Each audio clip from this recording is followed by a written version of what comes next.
Hello everyone, welcome back to my channel. तर आज आपण बघणार आहोत घरच्या घरी सोप्या पद्धतीने खवा कसा करायचा। आपण मार्केटमधून खवा आणतो, पण तो कसा असतो, किती दिवसाचा असतो आणि त्यामध्ये काय मिक्स असतं आपल्याला माहित नसतं। म्हणून घरच्या घरी खवा कसा करायचा ते आज आपण बघणार आहोत। तर यासाठी मी इथे 1 लिटर दूध घेतलं आहे। दूध हे मी म्हशीचं वापरले। आता दूध मी घट्ट घेतलंय। घट्ट दूध घेतल्यामुळे चांगला खवा बनतो। आता दूध चांगलं तापवायचं आहे आपल्याला।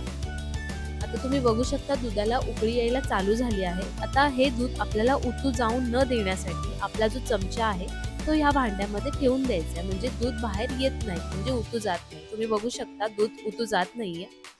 आता आपल्याला 2-2 मिनिटांनंतर सारखं दूध हलवायचंय आणि दूध घेताना हे लक्षात ठेवायचं की ते घट्ट घ्यायचं, म्हणजे खवा चांगला बनतो। आता तुम्ही बघू शकता दुधाची जी क्वांटिटी आहे ती कमी कमी होत चालली आहे, म्हणजे दूध असं घट्ट बनत चाललंय। खवा आता रेडी व्हायला चालू झालाय।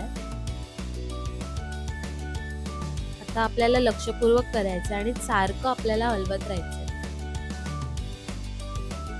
आणि भांड्याला जे बाजूला लागलेलं आहे ते आपल्याला काढून घ्यायचं। तुम्हाला दिसतच असेल आता क्वांटिटी आहे जी ती कमी होत चालली आणि घट्ट बनत चालली।